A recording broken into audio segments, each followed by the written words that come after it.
So, VK on the beat, check. I'm in Toronto where you wanna get the city love. I'm from Toronto where you wanna get the city love. I'm in Toronto like we wanna get the city love. My city love me back for my city love. Welcome to episode 1014 of Toronto Mic'd. Proudly brought to you by Great Lakes Brewery, a fiercely independent craft brewery who believes in supporting communities, good times, and brewing amazing beer. Order online for free local home delivery in the GTA.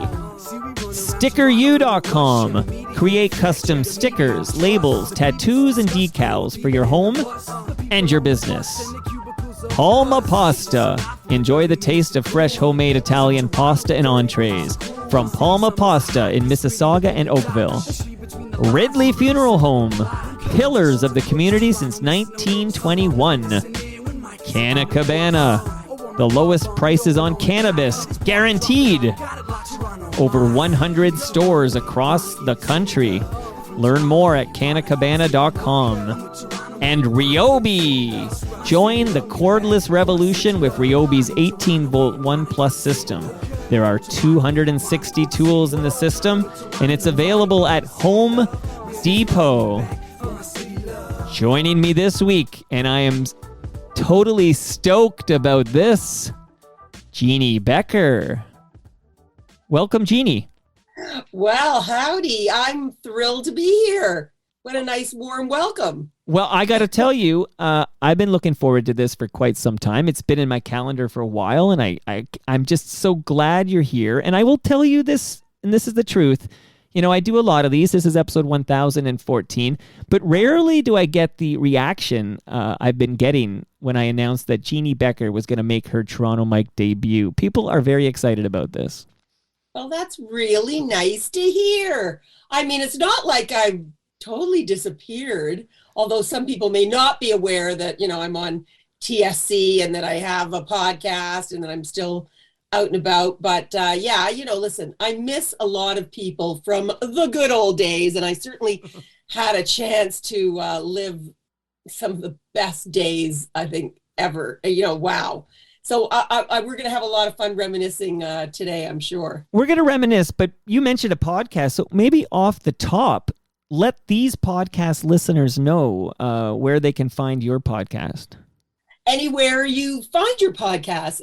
It's a podcast that's produced by Frequency Podcast, which is the company that's sort of owned by Rogers. It's called Beyond Style Matters, because I have a weekly series on TSC called Style Matters, where we talk about style in a very sartorial manner and practical manner, where this is about, you know, way beyond the clothes. What gives people great style, like that thing that we have that enables us to move through the world with aplomb. And we started our 4th season of it, and it's going great guns, and it's lots of fun, and we have a very eclectic mix of people, and yeah. Good for you.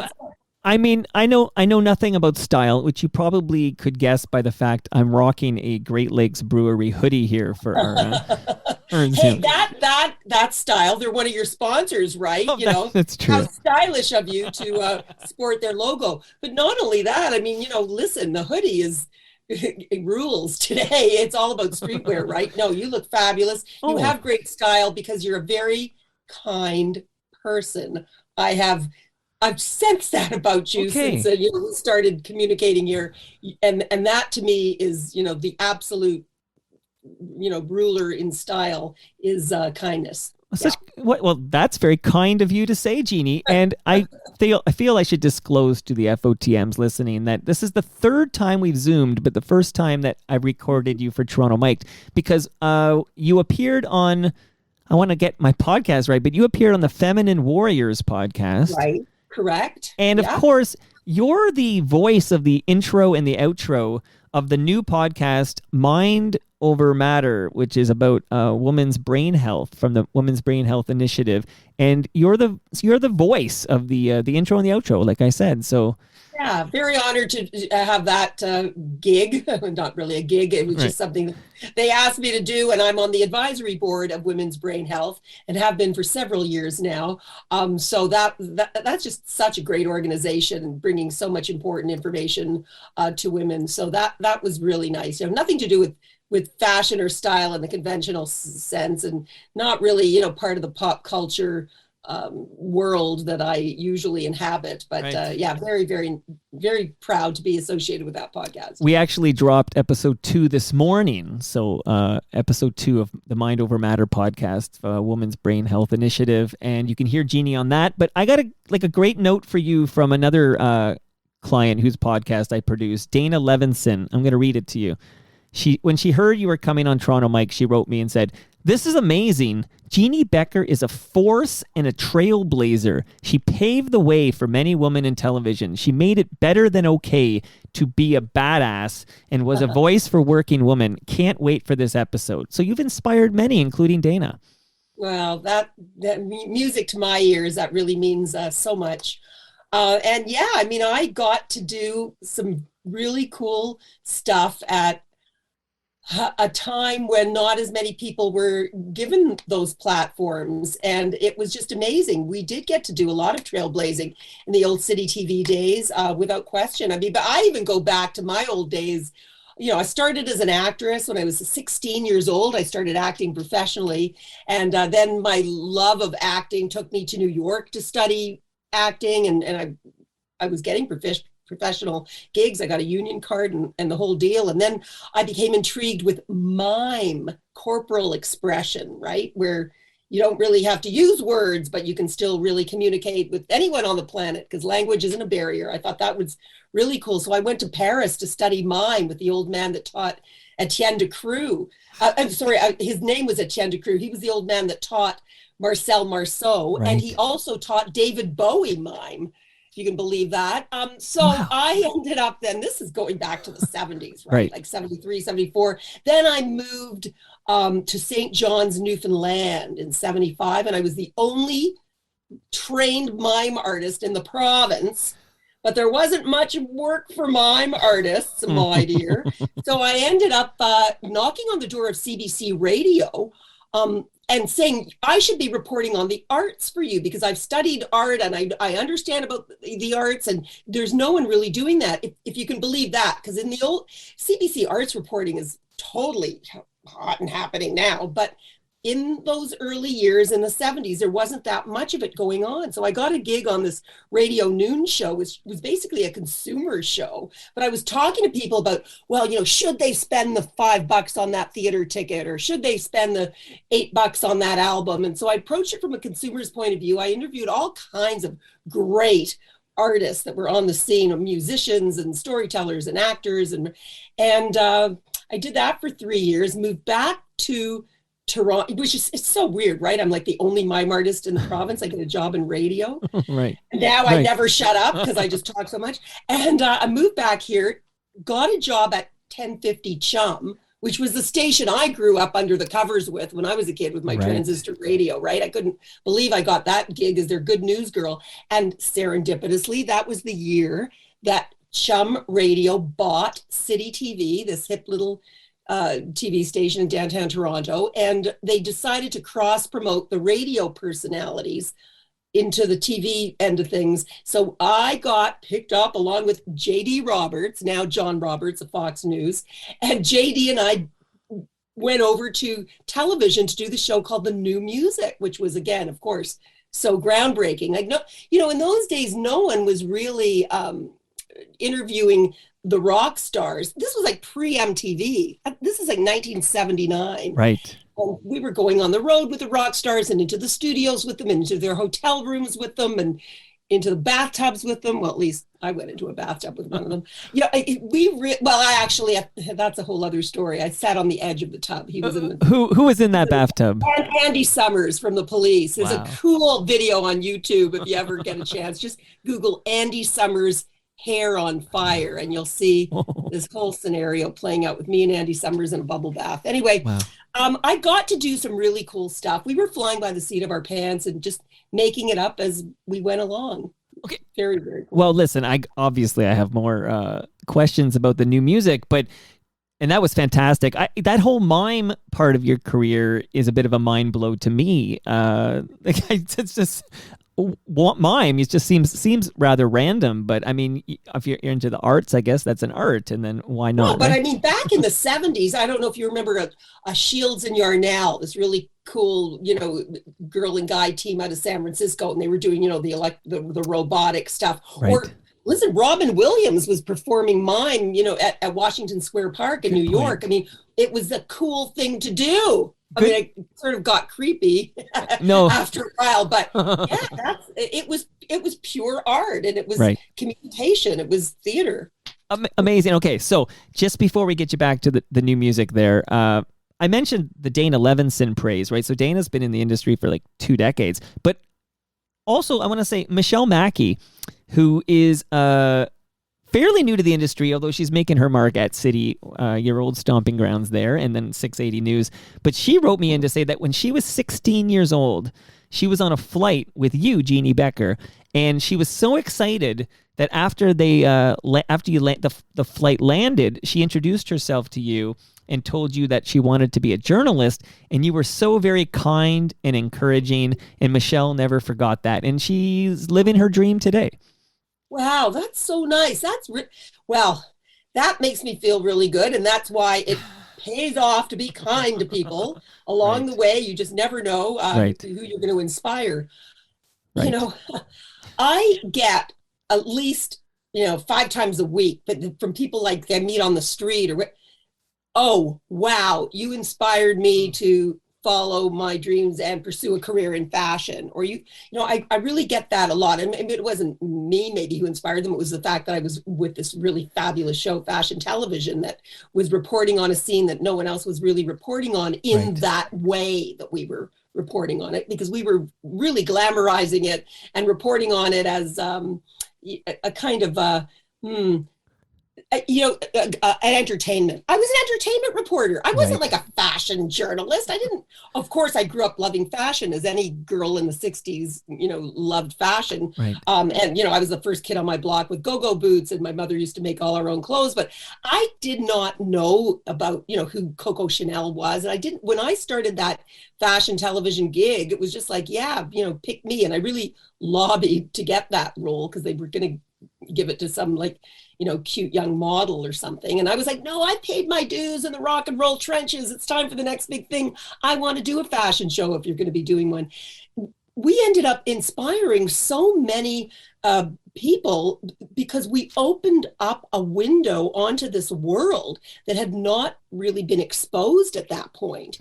And I had this backstage pass, and I was a stranger in a strange land. And I took people every week, by the hand, and introduced them to these larger than life characters and showed them that incredible world. So, especially like a lot of gay boys growing up in weird little redneck, towns throughout Canada were watching that show, or people even in, third world countries. Like, that show is being to 130 different countries around the world. So a lot of people really all of a sudden identified with that world and said, yeah, I want to be part of that world too. And when I grow up, I'm going to live out my dreams, because that world seems very accepting of everybody. And it's just so uber fabulous.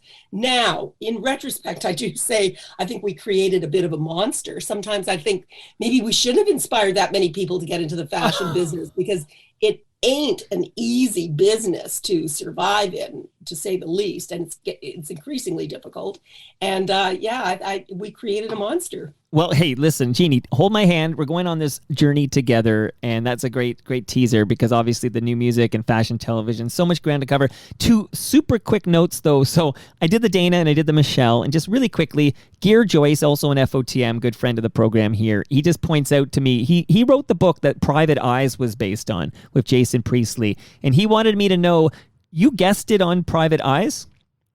Yes, I did a gig on Private Eyes. Wow. I think I maybe played myself. I was just like hanging out backstage at a fashion show. It was a scenario and actually interesting about Private Eyes, my ex-beau, Barry Flatman, wonderful Canadian actor, played Jason Priestley's father on that series. Wow, I mean, that was after we broke up, but still, sure. Still, that's a soft spot for that show because of that. And also, Jason Priestley got his star on Canada's Walk of Fame at the same time that I did. Oh, really?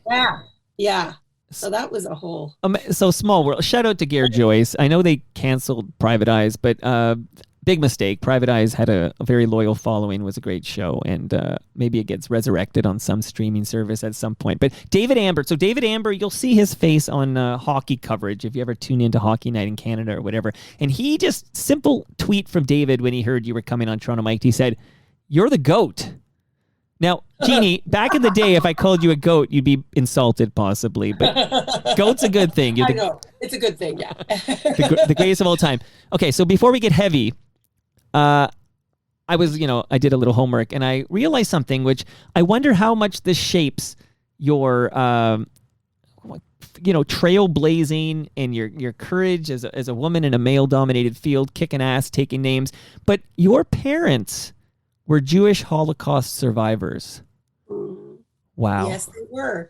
And that's in my DNA, and I think for better or worse, because obviously it was a very traumatic thing to grow up as the child of Holocaust survivors, especially my parents, who talked a lot about it. Some people don't talk about it. They won't talk about it. They don't want to go back there. My parents talked about the war incessantly. Both their families were almost entirely decimated, and they really went through some horrible stuff. But because they talked about it so much, I realized what a life-altering thing it was for them. It made me realize what it took to survive, and that was being fearless and being tenacious. That was my dad's motto that saw them through the war. Don't be afraid and never give up. Like, my parents weren't in the camps, luckily I say, because they were on the run the entire time. As young lovers, they grew up in the small little shtetl, the small little town, which is actually now Ukraine. Then it was a part of Eastern Poland. And they were on the run. They just depending on the kindness of strangers that would hide them out in their barns and bunkers and cellars. And at one point for about 3 months, they lived in literally a hole in the ground. Like, they lived. Wow. So they really had a tough time, but they did come out of it. And like phoenixes from the ashes, really, rose to come to this new country and establish, a great life for themselves, even though they didn't speak a word of English. They didn't have a nickel to their names, but they worked like the devil, and they raised a family and had, a pretty good life. So, how can that, not seeing that and knowing that and understanding that and hearing about what it took every step of the way, how can that not do something to you? It's the most exquisite education. And then I also felt that because they had gone through this, because their youth was kind of nipped in the bud in that way, I had this obligation, this responsibility to them, that I didn't want to just have a good life or a great life. I had to have a fabulous life, because I had to make up for all that they had missed. Interesting. Very interesting. Right. So, and then that the perspective you had as a young girl, where I suppose that when you can survive that, then you can survive being rejected because you took a risk or something. Like, it's almost like the perspective that would give you. It's like would be like I tell you, like I told you, my dad's motto, don't be afraid, never give up.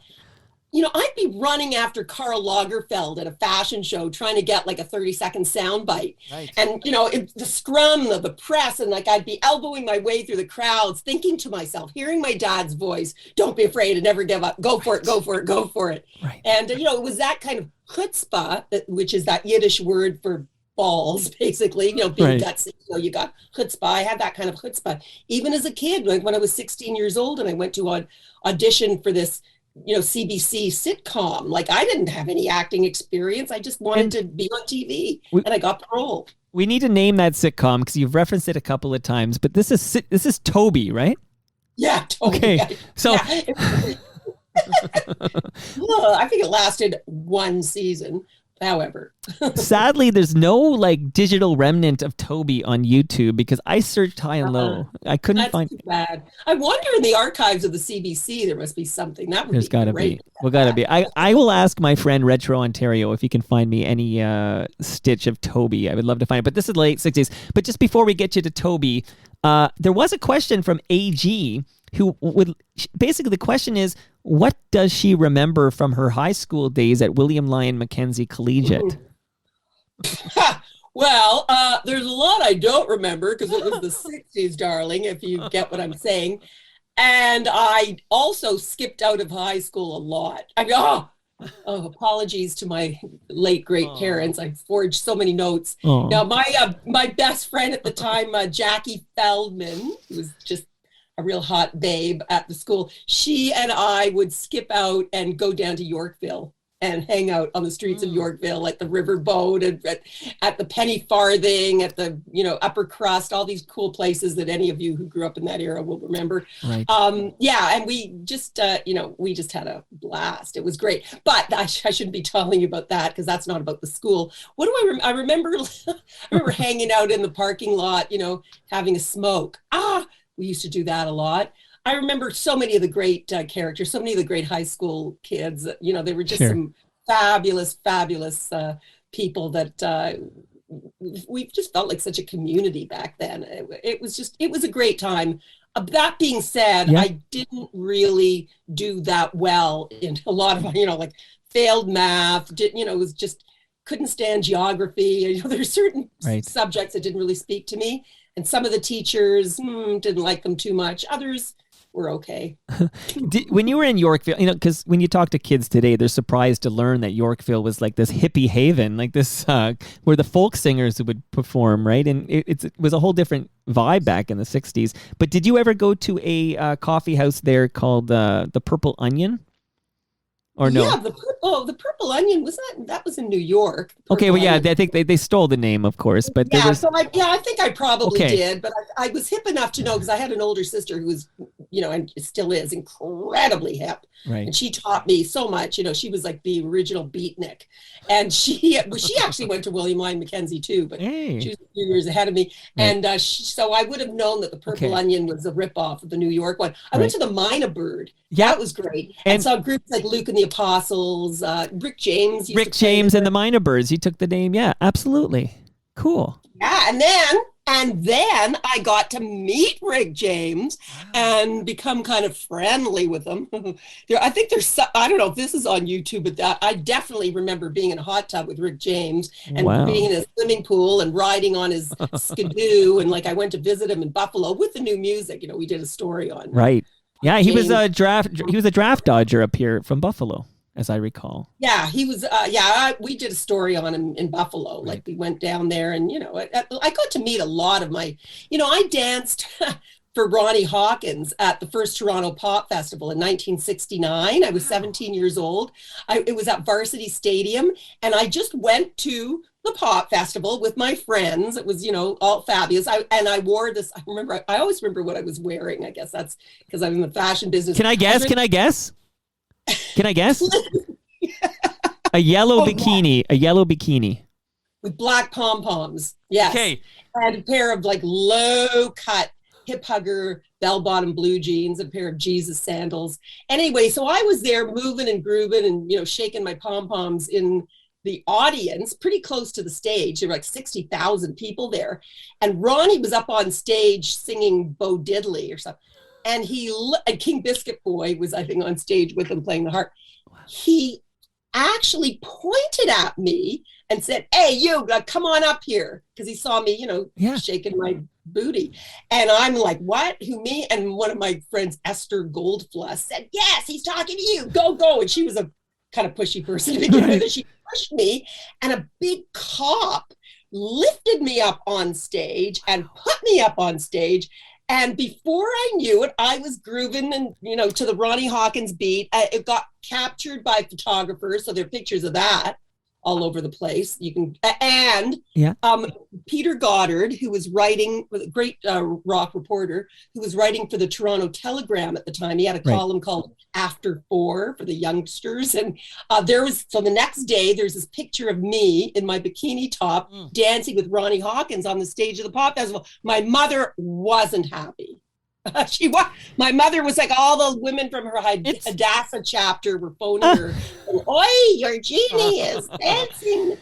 The reason I knew what you were wearing is because I definitely got a note, and it just read this: teenaged Jeanne Beker, clad in a yellow bikini, gets down with the sounds of Ronnie Hawkins at the Toronto Pop Festival. And then, I guess it was attached to like a photo that appeared in the Toronto Star or something. Yeah, there was like about 4 photos. I know it's a great photo. I mean, I have it in my I should have brought. I got it in my first book, Jeanne Unbottled, Adventures in High Style. There is a photo of me doing that thing. Jeanne, I love all this. So you drop any story you want whenever. You drop any name you want. I know some Canadians are like, I don't want to name drop, and I'm like, drop every name in the catalog. Just drop them everywhere. But okay, so you mentioned this earlier. You get in doing like lifestyle and entertainment features for 1050 Chum, and then, which is great because you were a Chum bug, and then you're in the family of City TV because of the Chum City merger. And how, like, can you give me some specifics how you are tapped on the shoulder to co-host the new music in 1979? Well, I mean, I was working for Chum Radio, 1978. Like the big hot story that I got that I thought really earned me the respect of all those guys in the newsroom. Because when I walked in, even though I had 3 years of experience at the CBC, doing arts documentaries for the network, they were like, who is this chick, right? Rod Stewart came, here I am name dropping it. I love it. Rod Stewart came to Toronto to play a concert, and I thought, I'm going to get an interview with Rod Stewart no matter what. And I took my little, cassette recorder, and I heard that there was going to be some after party at some club in Yorkville. And I pushed my way into this thing after the gig that he played. I guess it was probably at the Gardens or something. And I don't know how I talked myself into this party, how I pushed myself in, but there I found myself like standing in this club in Yorkville with my little cassette tape recorder. And there, at the back of the room was Rod Stewart, surrounded by these gorgeous, like young women who were like crawling all over him and crawling all over the table that he was at. And I just went up to him and stuck my microphone in his face and started interviewing him. And I actually got an interview with Rod Stewart. And they were like, whoa. Wow. They thought that was like the biggest, hottest thing you could do. and the question I have for you is, do you think he's sexy? That's my question for Rod Stewart. Do you think he's sexy? Well, I did really like Rod Stewart. He was very kind, very nice guy. Right. But I was I don't know what to call myself. I really don't know what to call myself. Was it an idiot, or what was I inventive, or was I just, didn't know what to say because I didn't really have any questions prepared? For whatever reason, because there were like girls crawling, on his lap under the table, and it was just such a debauchery scene and such a hedonistic moment. Right. I asked him what color underwear he wears, and he replied, I can't believe I'm even remembering this, chewing gum gray. And I thought, well, that's a chic color. Anyway, so, I don't know. Do you think a guy's sexy when he's wearing chewing gum gray underwear? Not so much. But Jeanne, the more we chat here, and I feel like we're just warming up here, but, your former colleague, Denise Donlin, her book is called Fearless. Mm-hmm. You could borrow that title. I feel like you're I never borrow titles. She may have borrowed it from something I once said to her. Right. Who knows? Listen, we all had to be fearless in that business. That's for sure. Especially when you were a girl. And ask Erica M about it too. When you were a chick, and I was like the first. Standing there with these guys who were, pretty lecherous. I mean, it wasn't just the rock and rollers or the musicians. I mean, everybody, the producers, the story. I could write a whole book about, having to dodge the bullet for all those years that, I spent clawing my way to the top. Yeah. It was a weird scene. You had to be fearless. But, the fun fact is that Erica's not the first female VJ. No, she's not. But she was. No. I'm just pointing it out because people think she is because she's the first one many remember. But do you know who the first? Canada. Well, I was the first woman on Much Music. Okay. Like before, when they had the night Much Music launched, I was there with my microphone interviewing Eugene Levy, who was there. And there's a, I'm sorry. There's a clip on YouTube anyway as well that someone had sent me of me interviewing Eugene Levy and what was it? Someone from Platinum Blonde. I'm not sure, but Mark Holmes. Yeah, probably exactly. Mark. Yeah. So great guy. That's a whole other story. But there, I was doing the news for Much Music. Rock Flash. Called Rock Flash, exactly. And Christopher Ward and JD were the only real DJs right off the bat. Mike Williams came in shortly after. But Catherine. McClanahan. Oh, good memory. Catherine McClanahan was really, I think, the first female, throwing to these music videos and stuff. Yeah. Right, absolutely. Erica was actually kind of my assistant before they put her on the air at Much Music. They brought her in to, help me, and I was kind of mentoring her. Right, she came over from Montreal. Yes, that's right. Yeah, her mother was best friends with Marilyn Lightstone, which is, of course, Moses Neimer's longtime partner. I love how everything's connected. That's amazing. Okay, so I want to play a little tiny bit of audio just so we get a little feel for the great program, the new music, which, of course, the new music leads eventually to Much Music. But let me, before I press play, the reason I brought up the Purple Onion is because the founder of StickerU.com, which is a great sponsor of Toronto Mike, his father, so Andrew Witkin is the founder of StickerU.com. His father, Barry Witkin, is a co-founder of the Purple Onion, which was a very cool, that's where Joni Mitchell would play and Buffy St. Marie in the early to mid 60s. So that's why, if you're wondering why I randomly brought up Purple Onion, that's what I was doing there. So, but okay, let's listen to this audio and then I'll talk to you again in about a minute here. Let's listen. Okay.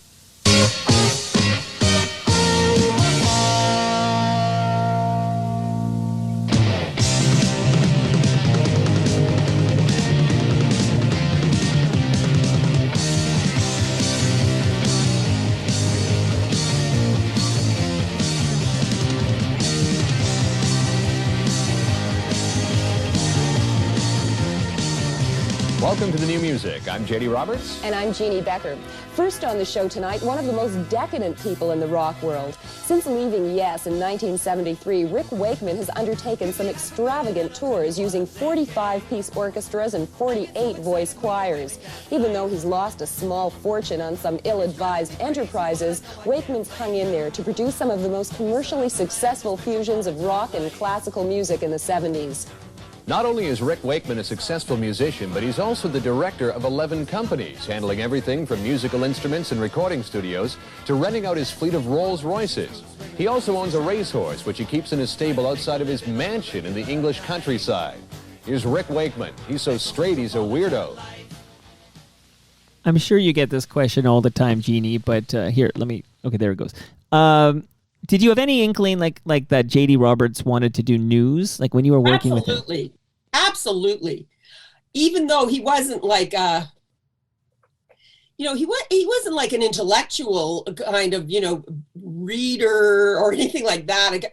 But he had big, big dreams for himself.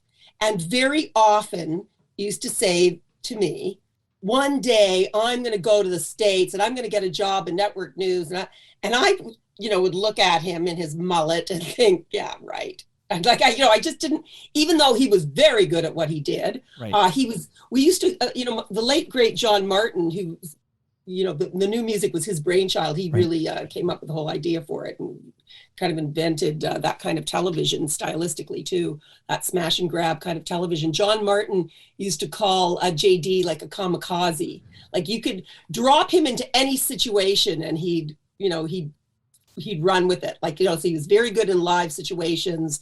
He was very, I have a lot of respect for JD, but I didn't, it wasn't because I thought, wow, the guy is like so into world affairs and he's Right. definitely going to be ending up, interviewing presidents and being on the news. And, it was just because he was so determined and so good on his feet. A question about JD that came in from Steve J. I don't even know if you'll be able to speak to this, but I'll ask it really quickly. He says, ask her about JD Roberts going full Fox News. In hindsight, did she see any hints of his politics? Yeah, no.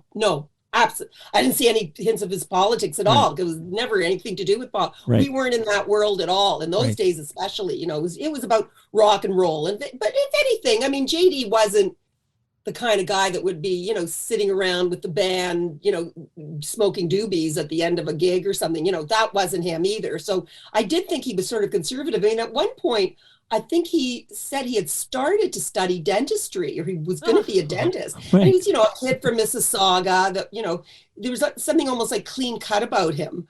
So maybe in that way, was he more right than left? Maybe. But, we never really got into any political discussions. I mean, yeah, it would have been the last thing on the planet that I would imagine in getting into Fox News. And has there been, and you don't have to answer this, but is there any contact at all, even a Facebook message now and then, but any contact? Now and then there is something on Twitter, a shout out, something. A few years back, JD got instated into the Canadian Broadcasting Hall of Fame, and there was a nice dinner, I believe, at the Royal York Hotel or one of the hotels downtown. And I sat with him at his table, and that was really nice, really nice. And he's married to a gorgeous woman, smart as a whip, Cara Phillips, who, from CNN. You may remember her, Cara Phillips, and they have twin boys, I believe. Right. And she befriended me almost because she knew I had this history with JD, and she would reach out and once in a while send a Christmas card. Haven't heard from them in a couple of years now. Although I think I got something from JD when there was something on Twitter about the new music celebrating an anniversary, and JD gave me a shout out. So yeah. Oh, and that clip I played. So because I remember growing up with the new music, and it was like Papa's Got a Brand New Pig Bag was like the jam, right? But that's a Rush. That's Rush. I hear. Yeah, right. I know. We Rush, who were like a very No, actually Triumph for real besties. Oh, Rick Emmett's an FOTM. Yeah. They have a new documentary. I know somebody tipped me off that there's a new Triumph documentary on. And I heard that JD was in it. Oh yeah, probably. So, yeah, because he was really good friends with Rick Emmett. Right. But Papa's Got a Brand New Pig Bag and da da da da da da da da da da da da da da. So that maybe came in a little bit later. I don't know. The new music ran while I was hosting it. It ran much after that too, but I was there for the first 6 years. Right. And I think maybe that was just in the really, really early days. Listening to that intro, what I'm proud of myself, I'll blow my own horn. Yeah. We did not have teleprompters. And that was delivered, and there I was rhyming off all the copy that I'd written for to intro the bands or whatever, without the help of teleprompters. Like you had to do it all off by heart. It was really, so sometimes it took a few takes, but I'm sort of proud of myself. Listen, learned that off by heart and read it out like that. Absolutely, and toot that horn anytime you like there. But I do want to say hi to Tom Jokic, because Tom Jokic, who was recently made his Toronto Mike debut, he was prompting for the same story you told about Rod Stewart, because he said when you were on, he has a podcast with Christopher Ward, the aforementioned DJ #1 there. And she just wanted me to prompt you for the Rod Stewart story, how you crashed that party and got him. And I'm glad we got that story.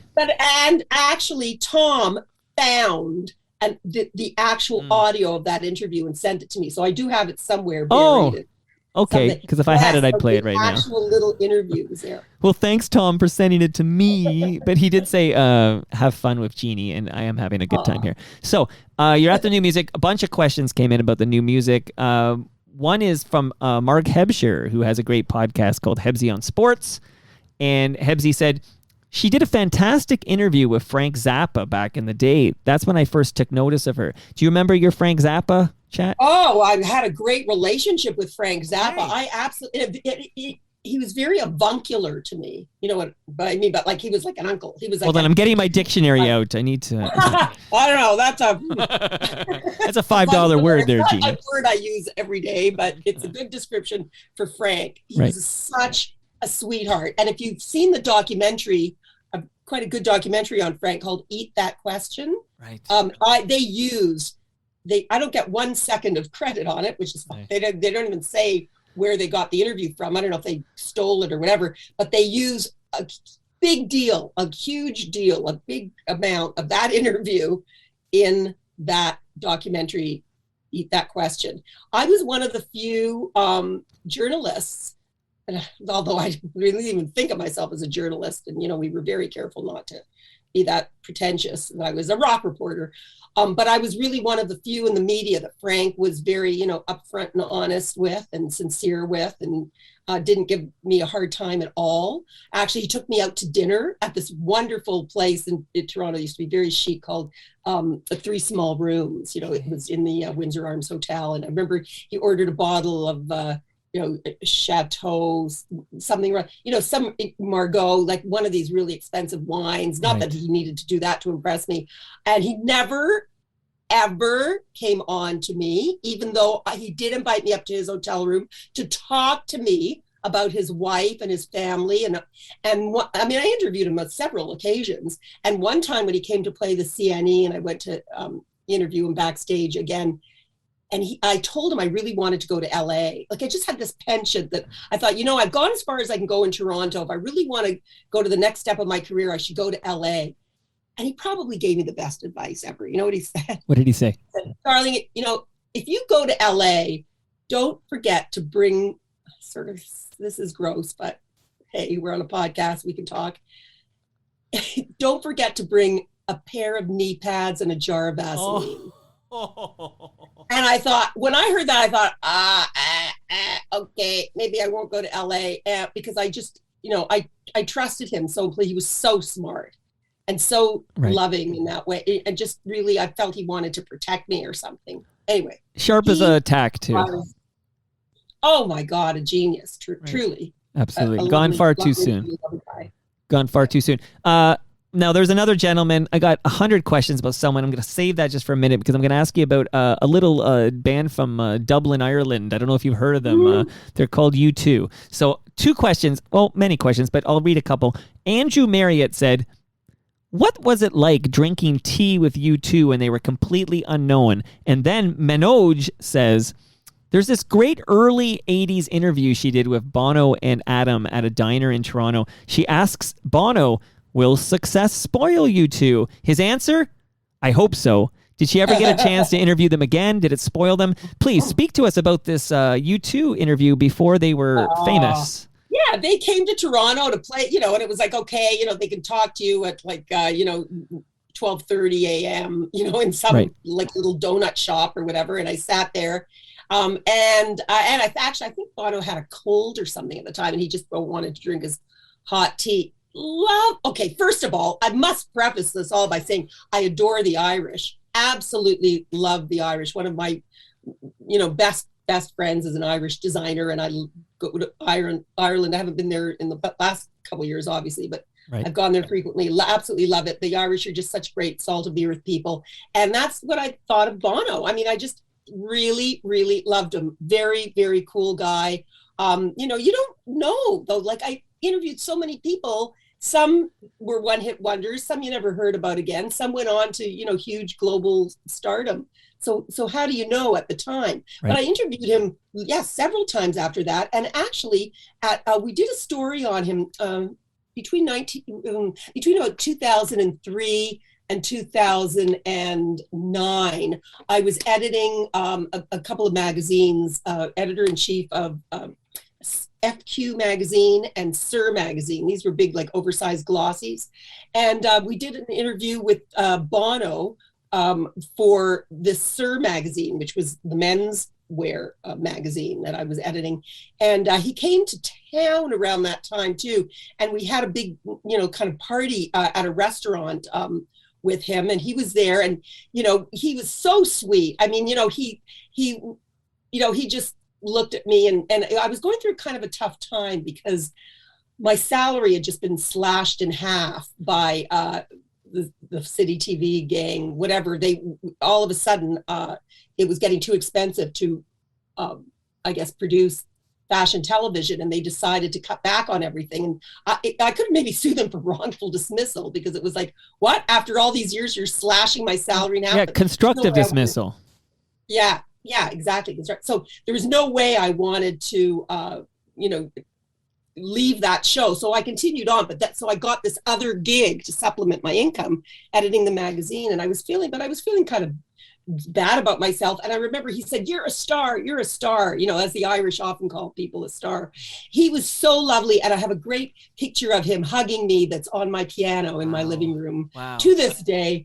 Absolutely love him, and saw him several times. His wife, of course, had a clothing line called Eden, which is nude backwards. They were producing clothes in Africa, like trying to stimulate the economy there. And so I went to a few fashion shows that, he was at, and his wife would be there, and she was lovely too. So I always had a great relationship with Bono. Love him to bits. Awesome.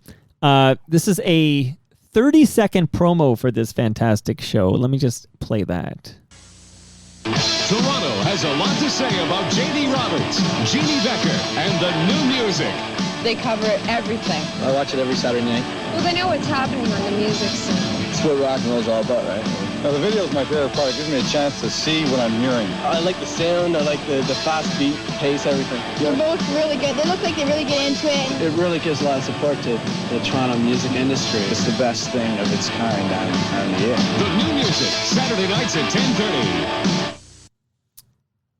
And I'm always wondering, like, while you were in the thick of it with the new music, are you at all aware of what this means, like how groundbreaking it is? This is a time, of course, remember, people, forget there was no MTV, there was no much music. This to have this like insight and to see your musical artists and have that kind of perspective and peek into their lives was unique and awesome. Yeah, well, do you realize that you're in the eye of the storm? When you're in the eye of the storm, it's almost like when you get out of it and you look back and you go, hey, I was in the eye of that storm. Things were just happening so fast and furious, and the media was exploding. Television now has become something quite different. It's just different. So privileged, blessed, lucky, whatever you want to call it, that I was, in the right place at the right time with the right goods, or the right attitude, the right kind of talent, if you want to call it that, with the right abilities to stay afloat in that world and really hang in there. It was magical. It was a dream. It was honestly. I have some really great dreams lately. That's one thing about leading a big, fabulous life. I think you usually, or for me anyway, because I had such a big, fabulous life, and I've got this great frame of reference. Not that I'm still not having a big. Yeah. You still got quite a. But compared to the way it was popping back in the day, I really have these great dreams because I've got so much to draw on in my memory bank, and I always have these great dreams. And when I wake up from them, I, usually have a big smile on my face because I remember, I went, hey, yeah. And it's hard sometimes to remember what was the dream and what really happened. Because some of that stuff was like a dream. Like when I'm telling you these stories now, Mike, it's like, wow. It's like, did that happen? It's like, it's like surreal. I am really enjoying this. Thank you so much. Not only are you such a mensch, you're a great person. You're really great interviewer. You're really, because you're passionate about what you're talking to me about, or at least you make it sound that way. And it's legit. I really appreciate that. I'm too lazy to fake that. This is real. But my big birthday is coming up in just a few days. Wow. This next weekend. I don't know when this thing is going to air, but March 19th. It's going to air today. I'm going to drop this. On Saturday, March 19th, Jeanne Beker turned 70. Wow. Happy birthday. Can you even believe it? I think this is important for women to be talking about their age all the time, because the older we get, the hipper we get, the savvier we get, the more experienced, the smarter, the more confident. And so I'm really been doing a lot of ruminating on the past lately. And I've been really thinking a lot about this amazing ride I've been on, and I've had the luxury of being on for so long. Well, hey, this is a good segue because I produce a podcast for somebody you know from your past, Peter Gross. What a cutie. Oh, what a character. Yeah. Oh, yeah. Oh, yeah.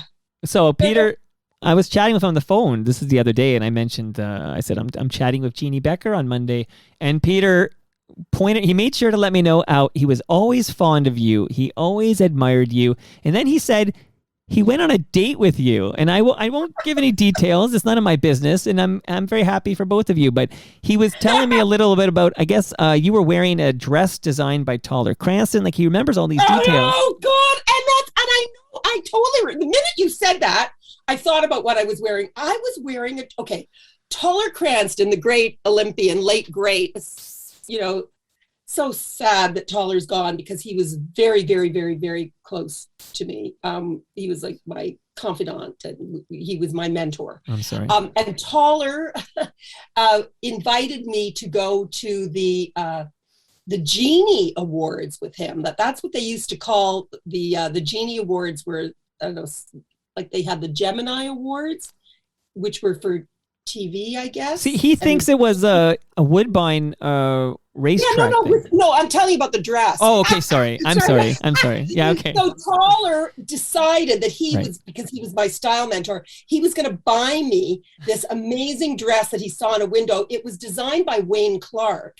And it was just looked like something out of, I don't know, like Swan Lake or the Nutcracker Suite, or it had all this tulle and all these, you know, organza and crystals on it. And it was an amazing dress.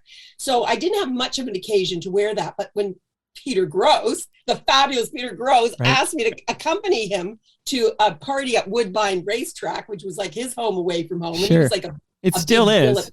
Track. It still is. I'm sure it is. It is. So I wore that dress, and for some reason, I recall meeting his parents. I think he might have taken me over to his parents' house. You know, his mom's still alive. Something like that. I don't know, but yeah, we. Okay, so any adventure you have in the mid-'80s with Peter Gross, I always wonder, and you can plead the fifth on this, even though that doesn't actually exist in this country, but you can do that. But in the mid-'80s, Peter was really, he was not a fan of Pepsi. Peter preferred Coke. I don't know. No, I said, so we can skip over that. I think I did mushrooms with them once. A bunch of us went to the Woodbine Racetrack one afternoon and did some magic mushrooms. Some psilocybin. Okay. That's heavy as it got. Okay. Well, plead the fifth. It's always safer to do that. But shout out to Peter Gross. Down the Stretch is the name of his podcast because he lives at Woodbine, as you know. So real quick, there's an artist that I had more questions about, one artist you spoke to than any other artist, and you could probably guess who it is. But I just want to thank really, really quickly Palma Pasta. And Jeanne, if you were here, and I know we're on Zoom, but should I meet you? I have a lasagna for you from Palma Pasta. They got a delicious lasagna, and I'd love to gift you one from them. I'd also love to give you, Jeanne, fresh craft beer from Great Lakes Brewery. That's good. And I mentioned stickeru.com earlier, but I have a nice Toronto Mike sticker for you from Sticker U. What else do I got for Jeanne? I got a flashlight for you from Ridley Funeral Home. Speaking of great podcasts, Brad Jones at Ridley Funeral Home has a great podcast called Life's Undertaking. People should check that out from Brad Jones. Yeah, I know him. Speaking of you were doing shrooms, but believe it or not, cannabis is now legal, Jeanne. Don't I know it? I live in Northumberland County, and we have on Highway 45, there's a whole stretch of cannabis shops. We call it the Green Mile. There's like about 35 of them. So like it's very plentiful. I know it well. So if you are shopping for cannabis and cannabis accessories, you need to go to Canna Cabana. They've got over 100 locations in this fine country. You can go to cannacabana.com to sign up for the Cabana Club and be first in the know when there's a sale going on. They have unbeatable prices, of course, on cannabis and smoking accessories. And should you need any work done on your home there, or you want to do any woodworking projects, The only tools I recommend are from Ryobi, the Ryobi 18-volt 1 Plus high-capacity lithium plus battery. It's 4 times more runtime, 4 times longer-lasting charge. It's 20% lighter than the NiCad batteries. The fuel gauge will tell you what your battery status is before the work begins. And, of course, the Ryobi 18-volt 1 Plus system of tools and chargers, they all work together. You can have the one charger for all the tools. My wife swears by it. She loves it. But shout out to Ryobi. Okay. Do you want to guess the artist that I got the most Jeanne Beker questions related to? Sting. That's a good guess. It should be Sting. I did get Adrian did want to know what you thought of the first Police picnic. Maybe we do that before I tell you about this other artist. But what did you think of the first Police picnic? Well, I love the Police. I mean, I went on the road with them when just after they released Inagata Davida. What am I Iron doing? Butterfly. I'm getting my eras mixed up. Zenyatta Mondada. Remember that Police album? Zenyatta Mondada. Anyway, I went to Regina, Saskatchewan with the Police and rode on a tour bus with them. And I was always very, very friendly with Sting. We had a great relationship. And the big answer to that question is no. And it's not that you posed it, but I know a lot of people thought I was doing it with Sting. I wish. No, I never had sex with Sting. Sorry to tell you that. It would take too much time, right? It's tantric. It takes a long time. Yeah, exactly. Anyway, what can I tell you about the Police picnic? We actually won an award, the new music for covering the Police picnic. And I guess that was the Garys. Yes, it was the Garys. Gary Cormier, Gary Top, what a lovely guy. He continues to be. He's a fan of my daughter. So my daughter's a musician, Joey O'Neill, in the Yukon. And Gary sends me notes once in a while about her music. So that's cool. Yeah, anyway, Sting, that's all I have to say about him. Love him, loved him, and we'll always love him. Okay, so the artist, maybe I'll play this clip and then I'll ask you about it. So if you don't mind, let's listen to what I have. And it's potato quality, but it's all I have. Let's listen. I think what I want to do or what I don't want to do. That's what's important. Not what I can do best or worst. Whereas, someone with real limitations would stick to what they do best very carefully.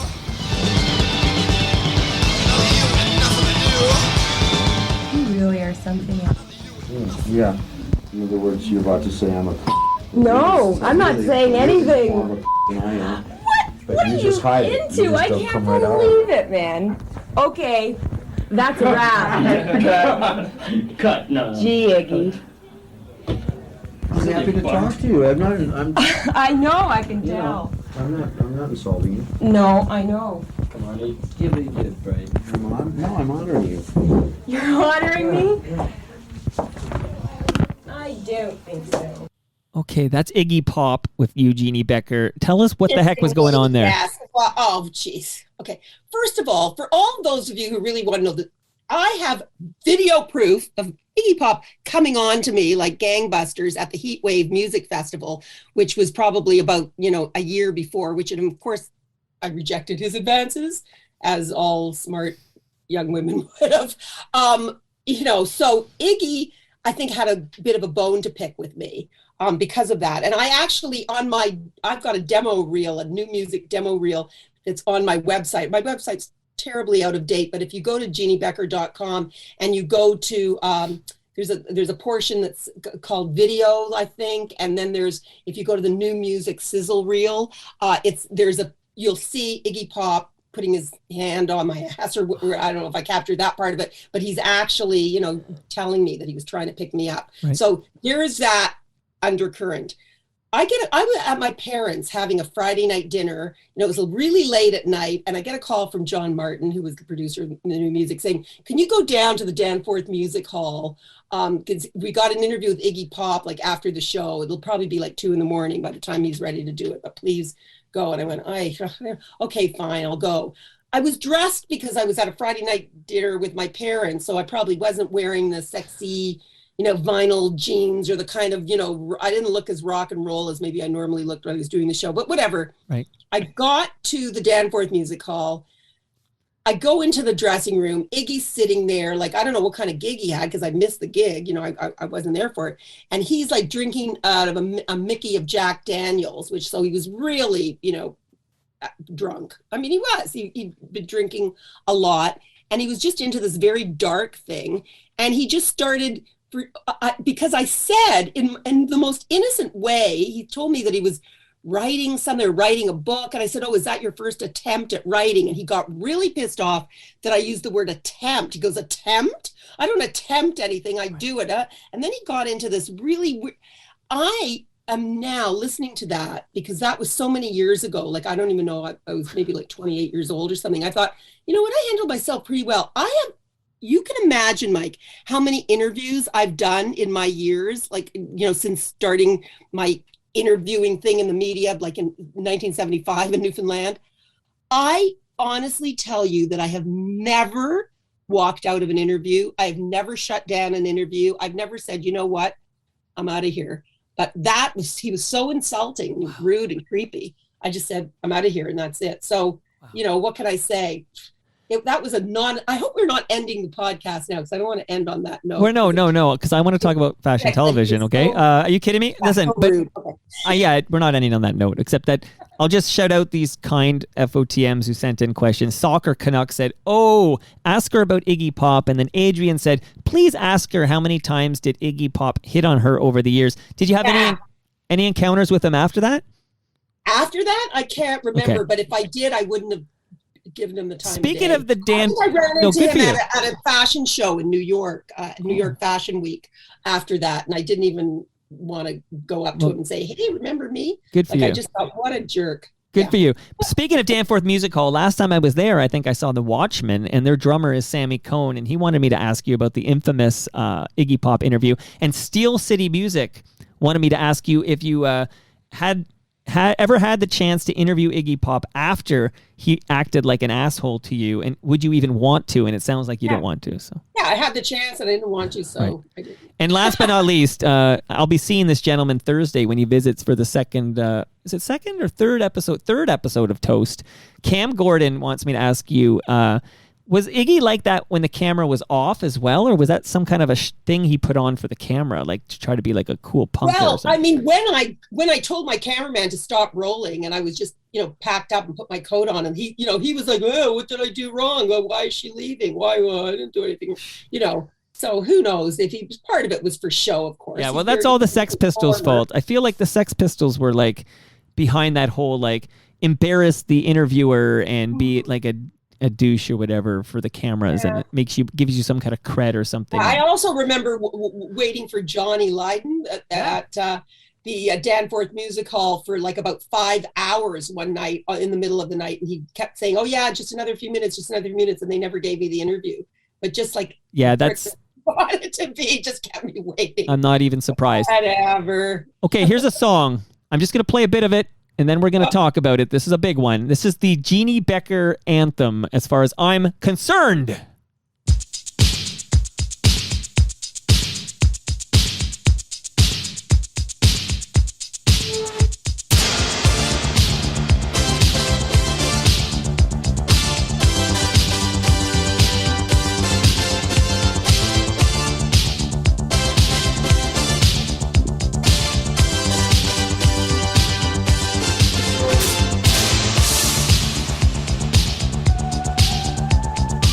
Jeanne, it's amazing how, as I listen to this in my headphones, I only think of you. Like, thank you. I'm glad I'm your obsession, as opposed to Calvin Klein's perfume obsession. Obsession by Animotion. I think we made a lot of money for that band. We played that song for years. I know, and it's funny because I think you're probably familiar with Retro Ontario, because he's really helping to archive a lot of this good stuff. But he was telling me a story. Now, you can tell me if this is true, that not you, but I guess the people at City Much there, or whatever you were called, you were for Fashion Television, which we're going to get into Fashion Television here, that this song was used like in 85 as the theme without any kind of licensing or permission. It was just used. No, I can't believe that. That they would never, we did in the early days of the show use some music without the proper licensing, and that's why you don't see reruns of Fashion Television, because some of that music we did not have the rights to. Right. But that song as a theme, we would have had the rights to. And I actually even Maury Sherman, I don't know if you know him, a great radio producer in Toronto, had me on one of his radio shows on my birthday quite a few years back, but he actually had the lead singer from Animotion call in to surprise me to sing Jeanne Beker, You're an Obsession. Wow. Okay, well, that sounds like... Wow. So those guys, I think, appreciated the money they made off royalties for Fashion Television. Well, they should, and I'm glad you cleared that up because I had heard that from Ed Conroy from Retro Ontario, but that this was sort of the way. Like he would tell me stories about, I don't know, Deanie Petty's show would have like a Elton John song or I'm Still Standing or something. No, and then... I mean, listen, in the early days of the show, like we started producing in '85. Yes. For those first couple of seasons, we did use music arbitrarily. That was fabulous, but we probably didn't clear it, and now probably would have gotten into trouble for it. But as the shows began to be syndicated around the world, we were in 130 countries. Right. Now we definitely got clearance, and then sadly, the music. Then we had to go to a bank of music. We couldn't use a lot of the hot and happening hits. We had to use some of this. Yeah, the canned royalty-free nonsense. But Mike Gregotsky, who's a great FOTM, he says, I know this will come up, but I have to ask, did she have a hand in picking Obsession by Animotion for the theme song? No. Nope. That would have been, we had one of our producers on the show, Howard Brule, was amazing. He produced the show with Jay Levine, who masterminded Fashion Television and created it in the first place, Jay Levine. But Howard Brule was, in the early days of the show, was our editor, and then became one of the major producers. He picked a lot of the music, and he had a great ear, so it probably would have been him. Yeah. So I need to ask the $1 million question. How do you switch from rock flash and being like a rock reporter to suddenly hosting Fashion Television, which I would argue today, even though I think of you as new music, because I have no fashion sense, but this is the role basically that defines your career. You are the host of Fashion Television. Well, I thought if I had to interview Rod Stewart once more, I was going to lose it because after, 6 years of that steady rock and roll diet, I was looking for the next big thing. And I heard a buzz around the station, around City TV, that they were going to put together a little fashion video show, hoping that maybe, a few designers were hoping that they would produce these little fashion videos and they would do for the fashion industry what music videos had done for the music industry. Of course, the fashion videos don't have that kind of shelf life as the music videos do, because every 6 months it had to be changing, and the seasons are very important in fashion. Right. Anyway, but we did have a whole bunch of these fashion videos that started coming into City TV. And at that time, I was hosting the show with Daniel Richler. JD had already gone off into the news. Right. And we would put some of these, Moses Neimer, come to us and say, here's these videos that have come in, put them on your show. And we but it didn't really feel right. So there was a young producer, Jay Levine, who worked in the promotions department at City, and he decided he wanted to do a fashion video show. And he wanted to get a hot young model to be the fashion VJ for the show, Well, I got wind of this and I thought, hot young model to be a fashion VJ? No, I'm looking for the next big thing. I love fashion. I think we should not only show fashion videos, but talk to the designers the way I talk to the rock stars, because all of a sudden, this was an era when Versace was hanging out with Elton John and Thierry Mugler was hanging out with David Bowie and Madonna was hanging out with Jean-Paul Gaultier. And it was really, that whole thing was bubbling up where the rock stars really were on the same par as the designers. It was like the designers were becoming the new rock stars. So I thought I'd love to explore these egos and icons, and let's do the show that way. So I walked into the station one day and there were like about 35, sweet young things there from the modeling world. They were having open auditions for this new fashion video pilot, this new show. And I'm like, hold on a minute, I want this job. And I just marched up to the station manager, took the elevator up to the third floor, whatever it was. Maybe I took the stairs. And I said, you got to let me, I paid my dues here. If you're doing a show like this, I want to be on it. They went, well, we don't really care about talking heads and we don't want interviews. We just want you to show these sexy fashion videos. I said, I'll do whatever, but you just got to let me on the show.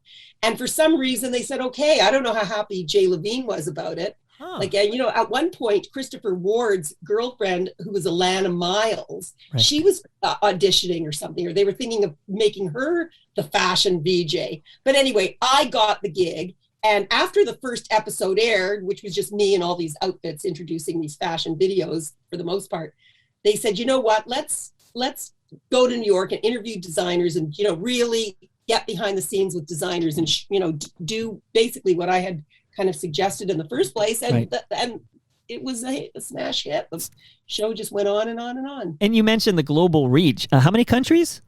130. Wow. Okay. So great question from YYZ Gord. Don't call him YYZ Gord. It's got to be YYZ. Don't ask me. That's just the way it has to be. He says, I'd be curious to know, given the global reach of fashion television, what was the most far-off place that you, Jeanne Beker, have ever been recognized? From fashion television? I was recognized at Red Square in Moscow. Yeah, we were in Moscow shooting fashion in Red Square. And someone, you know, said, hey, you know, so many places. I mean, there are very few places that I've gone where I don't get recognized, at least by someone maybe from Canada or maybe, you know. Not necessarily. Kids, I grew up in, you know, Bolivia or wherever the show was, like in so many random countries, you know, like so I definitely have been recognized in a lot of places around the world. And I'm sure you're still, like, when you go to, I don't know, you go to the grocery store or something, you must still be recognized today.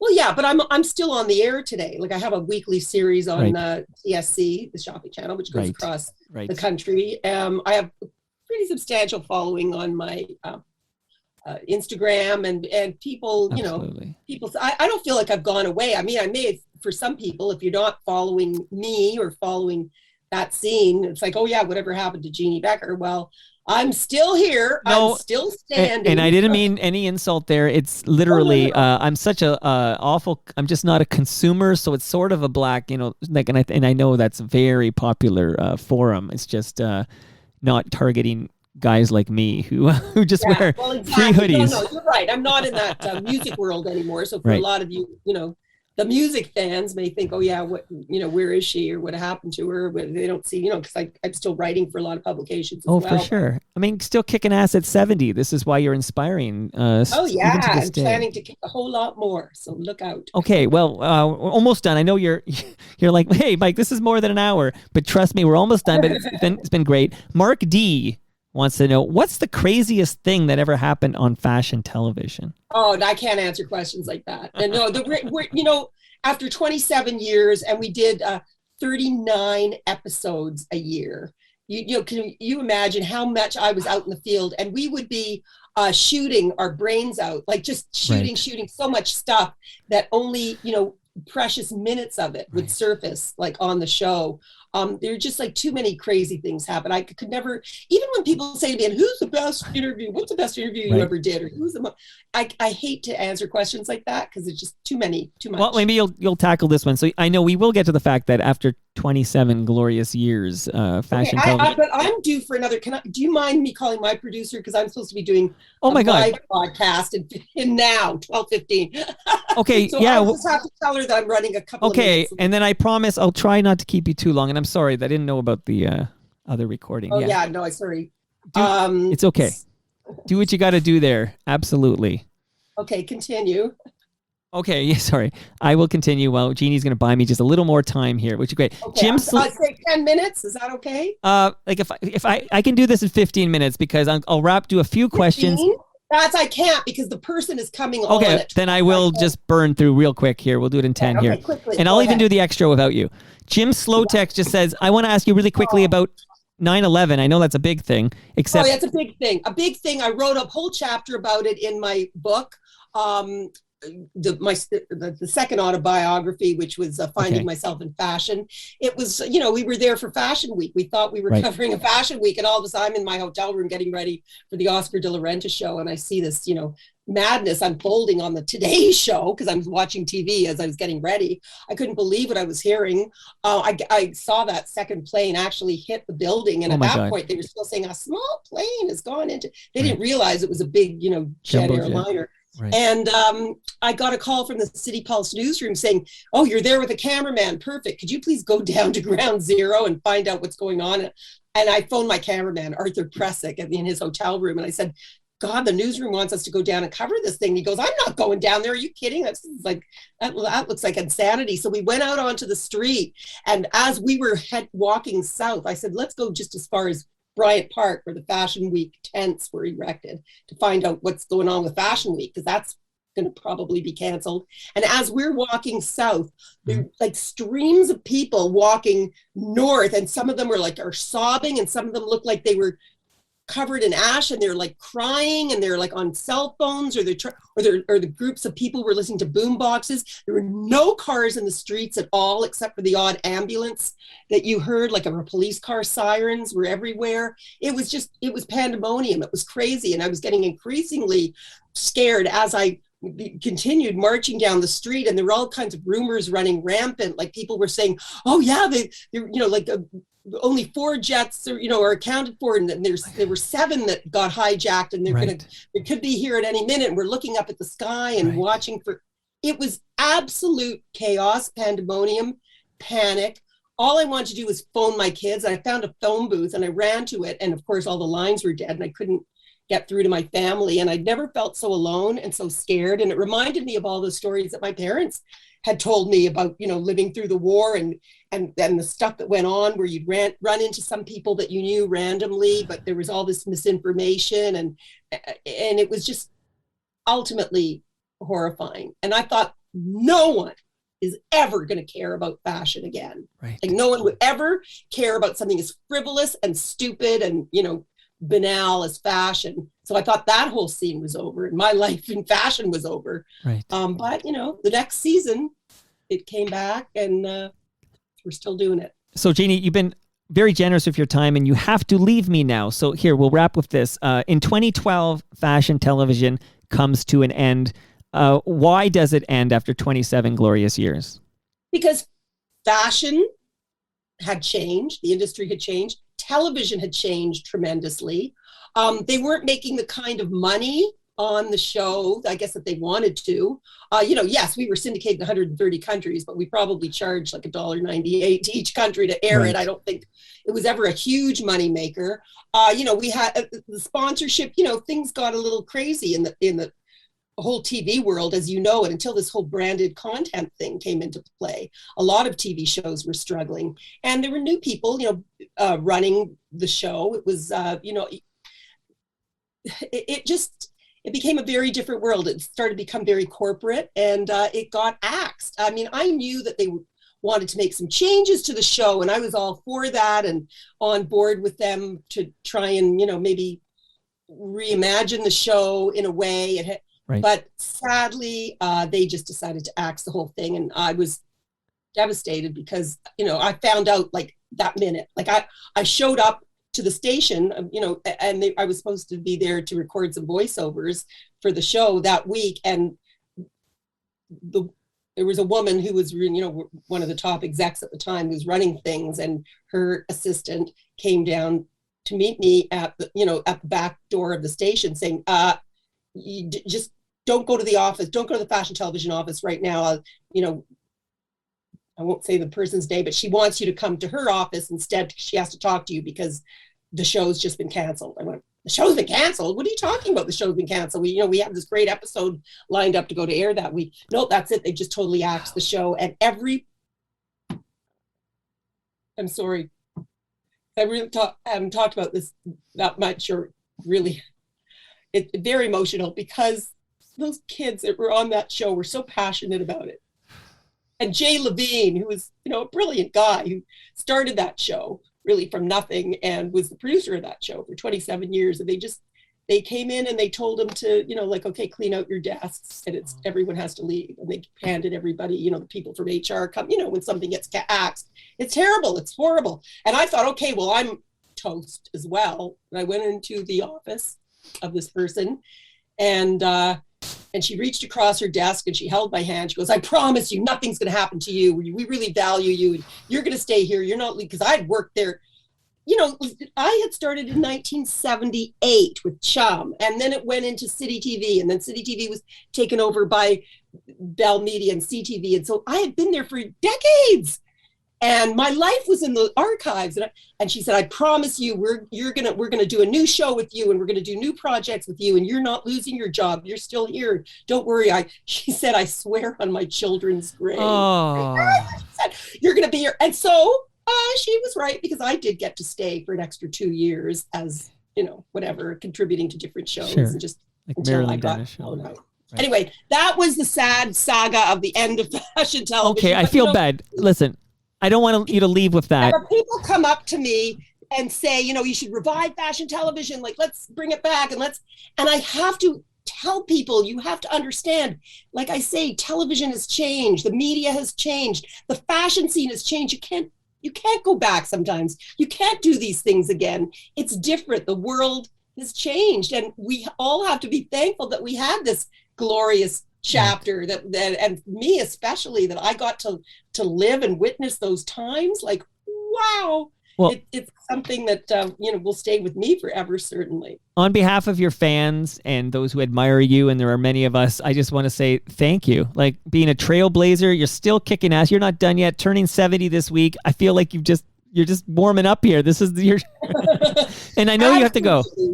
But okay, darling. You go. I'll do the extra without you. But here, I'm going to take a photo of us, right? So I'm going to let you. I'm going to count down from 3. Okay, only if I can put lipstick on. Oh my God! Yeah. That's on for an hour and a half. Listen, this is a fashion talk. Of course, do what you got to do there. So I will go 3, 2, 1. I'm ready for my close up. Okay. You ready? 3, 2. You go. You were a darling. Maybe one day we can do a sequel, but thanks so much for this. I'll do the extra without you. You go to your other podcast. You're very important. You're a rock star. Thank you, darling. Thanks so much. Okay, Thank you, Jeanne Beker. Unbelievable. Here, say goodbye to you.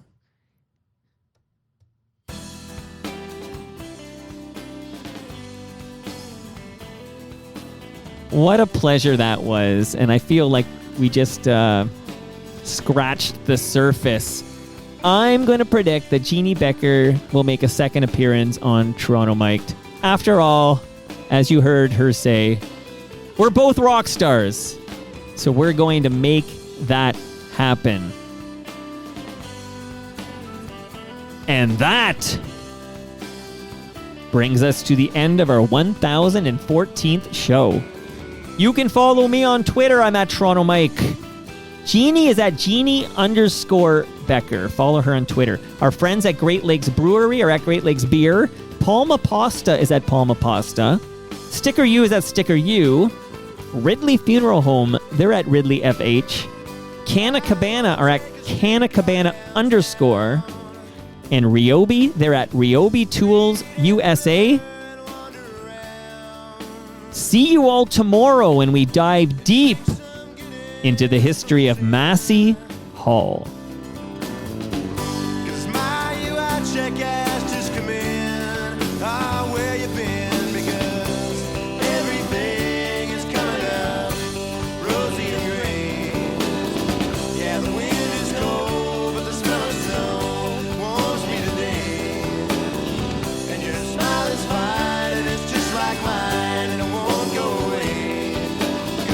Everything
I play this guitar just the best that I can.